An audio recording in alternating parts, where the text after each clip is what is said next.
ಹರ ಹರ ಹರ ಹರ ಹರ ಮಹಾದೇವ. ಹರ ಹರ ಹರ ಹರ Mahadeva. Hi, ಇವತ್ತು ನಾವು ನಾಗಪಂಚಮಿನ celebrate ಹೇಗೆ ಮಾಡಿದ್ವಿ ಅಂತ ನಿಮಗೆ ತೋರಿಸ್ತಿದ್ದೀನಿ. ಯೂಶ್ವಲಿ ನಾವು ಕರ್ನಾಟಕದಲ್ಲಿ ಇದ್ದಾಗ ಕರ್ನಾಟಕ ಅಂದರೆ ಗದಗ್ನಲ್ಲಿನೇ ಇದು ಸೆಲೆಬ್ರೇಟ್ ಮಾಡೋದು. ಬಟ್ ಇವಾಗ ಅಲ್ಲಿ ಯಾರೂ ಇಲ್ಲ ಅಲ್ವಾ, ಎಲ್ಲರೂ ನಾವು ಕತಾರ್ನಲ್ಲಿ ಇರೋದ್ರಿಂದ ಈ ಸಾರಿ ನಾವು ನಾಗಪಂಚಮಿನ ಇಲ್ಲೇ ಸೆಲೆಬ್ರೇಟ್ ಮಾಡ್ತಾ ಇದ್ದೀವಿ. ಸೊ ಎಲ್ಲ ನಾವು ಸಿಗುತ್ತೋ ಇಲ್ವಾ ಇಲ್ಲಿ ಅಂತ ತಿಳ್ಕೊಂಡಿದ್ವಿ, ಬಟ್ ಎಲ್ಲ ಸಿಕ್ತು. ಹೋಪ್ಫುಲಿ ಎಲ್ಲ ಸಿಕ್ಕಿದೆ ಇವಾಗ. ಸೊ ಇದು ಮಾಡ್ತಿದ್ದಾರಲ್ಲ, ಇದು ನಾವು ನಾಗದೇವ ಅಂತ ಕರಿತೀವಿ ಅದನ್ನು. ನಾಗದೇವ ಅದು ಗೋಧಿ ಹಿಟ್ಟಿಂದ ಮಾಡ್ತಾರೆ. ಅದು ನಮ್ಮ ಟ್ರೆಡಿಷನ್, ಅದು ಗೋಧಿ ಹಿಟ್ಟಿಂದ ನಾಗದೇವ ಮಾಡೋದು. ಆ್ಯಂಡ್ ಇದು ಬಂದು ಜೀತೆ ಅಂತ ಹೇಳ್ತೀವಿ ನಾವು, ಅಂದರೆ ಇದು ನಾಗದೇವತೆ, ಇದನ್ನೇ ನಾವು ಪೂಜೆ ಮಾಡೋದು. ಸೊ ಇಲ್ಲಿ ನೋಡಿ ನಮ್ಮ ಅತ್ತೆಯವರು ಮಾಡ್ತಿರೋದು ನಾಗದೇವ ಅಂತ. ಅದು ಗೋಧಿ ಹಿಟ್ಟು ಮತ್ತು ಅದರಲ್ಲಿ ಸ್ವಲ್ಪ ಇಂಗ್ರೀಡಿಯೆಂಟ್ಸ್ ಎಲ್ಲ ಹಾಕಿ ಮಾಡಿರ್ತಾರೆ ಅವರು. ಚೆನ್ನಾಗಿ ಒಂದು ಶೇಪ್ ಕೊಟ್ಟು ಅದನ್ನು ಈ ಥರ ಒಂದು ವೆಸಲ್ನಲ್ಲಿ ಸ್ಟೀಮ್ ಮಾಡೋಕ್ಕೆ ಇರ್ತಾರೆ. ಲೈಕ್ ಇದು ಏನಂದರೆ ಸ್ಪೆಷಲಿ ನಾವು ಇದು ಗಂಡು ಮಕ್ಕಳಿಗೋಸ್ಕರನೇ ಮಾಡ್ತಾರೆ. ಅಂದರೆ ಅವ್ರ ಹೆಸರಿನಲ್ಲೇ ಇದು ನಾಗದೇವ ಮಾಡೋದು. ಅಂದರೆ ಅದು ಸ್ಪೆಷಲಿ ನಾವು ಕಬಾಡಿ ಫ್ಯಾಮ್ಲಿ ಅಂತ, ನಮ್ಮ ಇದರಲ್ಲಿ ಕಬಾಡಿ ಫ್ಯಾಮ್ಲಿ ಅಂತ ಇದ್ದಾರೆ ಸಾವ್ಜಿನಲ್ಲಿ, ಅವರಷ್ಟೇ ಇದನ್ನು ಫಾಲೋ ಮಾಡ್ತಾರೆ. ಯಾಕಂದರೆ ಇದು ಮೊದಲಿಂದನೂ ಅವರಿಂದನೇ ಇದು ಟ್ರೆಡಿಷನ್ ಸ್ಟಾರ್ಟ್ ಆಗಿದ್ದು. ಸ್ಪೆಷಲಿ ಇದು ಗಂಡು ಮಕ್ಕಳ ಹರಕೆಗಾಗಿಯೇ ಮಾಡ್ತಿದ್ದು ಇದು ನಾಗದೇವ ಅಂತ. ಇಲ್ಲಿ ನೋಡಿ 3 ಕಾಣಿಸ್ತಿದೆಯಲ್ಲ, ಇನ್ನೊಂದು ಆ ಕಡೆ ಇದೆ, ಅದನ್ನು ಕೂಡ 4 ಮಾಡಿದ್ದಾರೆ ಟೋಟಲಿ.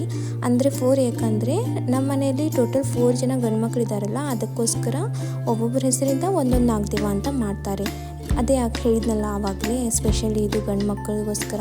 ಆ್ಯಂಡ್ ಇನ್ನೊಂದು ಯಾರಾದರೂ ನಮ್ಮ ಮನೆಯಲ್ಲಿ ಊಟಕ್ಕೆ, ಸ್ಪೆಷಲಿ ನಾವು ಊಟಕ್ಕೆ ಕರಿತೀವಲ್ಲ ಇದು ನಾಗದೇವ ಆದಮೇಲೆ, ಸೊ ಆವಾಗ ಊಟಕ್ಕೆ ಬಂದಾಗ ಅವರು ಕೂಡ ಬಿಡ್ಕೋಬೋದು. ಆ್ಯಂಡ್ ಇದು ನೋಡಿ,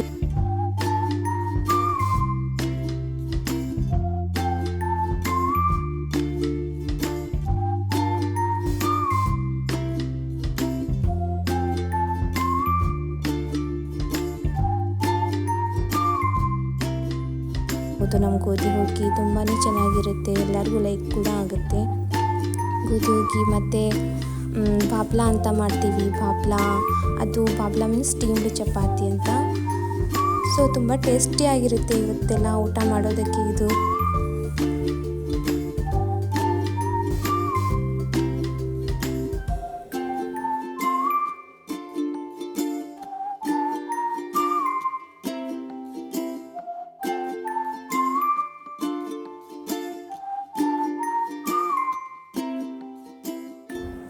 ಇವಾಗ ನಾನು ಬಾಪ್ಲಾ ಮಾಡ್ತಿದ್ದೀನಿ.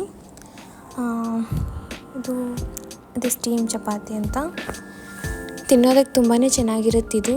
ಇದನ್ನು ನಾವು ಇದ್ರ ಜೊತೆ ವೆಜಿಟೇಬಲ್ ಪಲ್ಯ ಜೊತೆ ಎಲ್ಲ ಹಚ್ಕೊಂಡು ತಿನ್ಬೋದು. ಇದನ್ನು ಕೂಡ ನೈವೇದ್ಯಕ್ಕೆ ಇಡ್ತೀವಿ ನಾವು.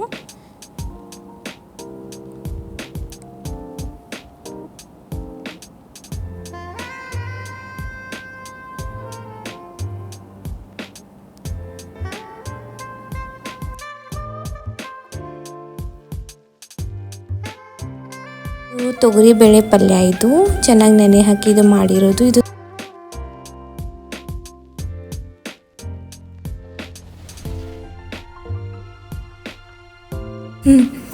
ಇದೆಲ್ಲ ನೈವೇದ್ಯ ತೆಗೆದಿರೋದು, ಎಲ್ಲ ಸೇರಿಸಿ ದೇವರಿಗೆ ನೈವೇದ್ಯ ತೆಗೆದಿರೋದು. ಇದು ಪಚಡಿ ಮತ್ತು ಇದೇನಿದೆ, ಮತ್ತು ಇದು ಹುಗ್ಗಿ, ಆವಾಗಲೇ ಹೇಳಿದ್ನಲ್ಲ ಹುಗ್ಗಿ ಅಂತ. ಇದು ಬೆಂಡೆಕಾಯಿ ಪಲ್ಯ. ಸೊ ಎಲ್ಲ ಸಾವ್ಜಿ ಸ್ಟೈಲ್ನಲ್ಲೇ ಮಾಡಿರೋದು. ಈ ಕಡೆ ಸ್ಟೀಮ್ ಆಗ್ತಾ ಇದೆ ಬಾಪ್ಲಾ ಚಪಾತಿ. ಸೊ ಚೆನ್ನಾಗಿ ಸ್ಟೀಮ್ ಆದರೆ, ಅಂದರೆ ಚೆನ್ನಾಗಿ ಬೇಯುತ್ತೆ, ಅದು ಹಿಟ್ಟಿರುತ್ತಲ್ಲ. ಇವಾಗ ಸ್ಟೀಮ್ ಆಗಿರೋದು ತೆಗಿತಿದ್ದೀನಿ. ಇವಾಗ ಮತ್ತೆ ಬೇರೆ ಹಾಕ್ತಿದ್ದೀನಿ. ಆ ಕಡೆ ನಮ್ಮ ಅತ್ತೆಯ, ನಮ್ಮ ಅಕ್ಕ ಅವರೆಲ್ಲ ಸೇರಿ ಪೂಜೆಗೆ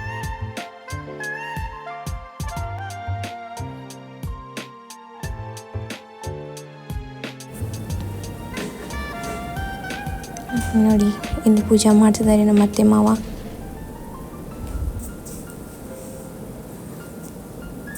ಸೊ ಇವಾಗ ಅದನ್ನು ಎಲ್ಲ ನಾನು ನಾಗದೇವ ಅಂತ ಹೇಳಿದ್ನಲ್ಲ, 4 ನಾಗದೇವ ಅದನ್ನು ಇವಾಗ ಇದರಲ್ಲಿ ಒಂದು ಆ್ಯಕ್ಚುಲಿ ದೊಡ್ಡ ಪ್ಲೇಟ್ನಲ್ಲಿ ಇಡ್ತಾರೆ, ಬಟ್ ಇಲ್ಲೆಲ್ಲ ಸಿಗಲ್ಲ ಅಲ್ವಾ, ಎಲ್ಲಿಂದ ತೊಗೊಂಬರೋಕ್ಕೂ ಆಗೋದಿಲ್ಲ. ಸೊ ಅದಕ್ಕೋಸ್ಕರ ನಾವು ಆ ಥರ ಬಾಳೆ ಎಲೆ ಮೇಲೇ ಇಟ್ಟಿದ್ದೀವಿ ನೋಡಿ. 4 ಇಟ್ಟಿದ್ದಾರೆ, ಅದನ್ನು ಇಡ್ತಾರೆ ಮೇಲ್ಗಡೆ ಇಟ್ಟು ಅದಕ್ಕೆ ದೀಪ ಹಚ್ಚೋದಕ್ಕೂ ಅದಕ್ಕೆ ಜಾಗ ಮಾಡಿರ್ತಾರೆ. ಅದರಲ್ಲಿ ಅದ್ರ ಜಾಗದಲ್ಲಿ ದೀಪ ಕೂಡ ತುಪ್ಪದ ದೀಪ ಹಚ್ತಾರೆ.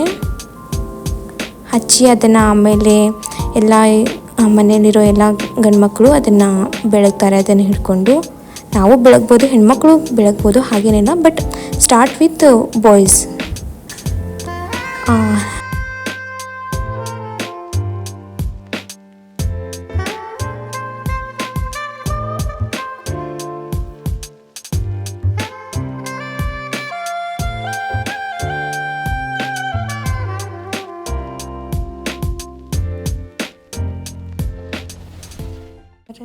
ಮಹಾದೇವ್,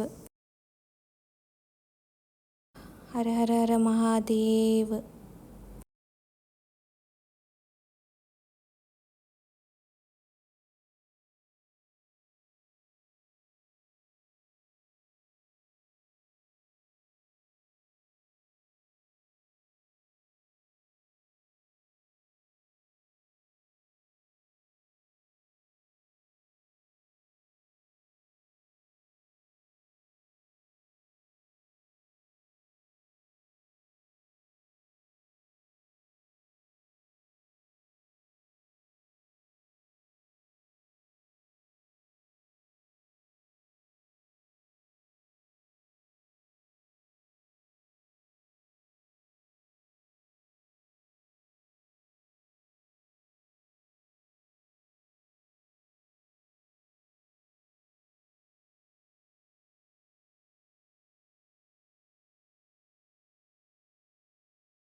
ಇವಾಗ ಪೂಜೆ ಎಲ್ಲ ಆಯಿತು. ಸೊ ನಾಳೆ ಇದೇ ನಾವು ನಾಗದೇವನ ತೆಗೆದು ಅದನ್ನೆಲ್ಲ ಪೀಸ್ ಮಾಡಿ ಎಲ್ಲ ಜನರಿಗೆ ನಾವು ಊಟಕ್ಕೆ ಕರಿತೀವಿ. ಇಲ್ಲಿ ಕರೆದು ಊಟ ಮಾಡಿಸ್ತೀವಿ ನೋಡಿ.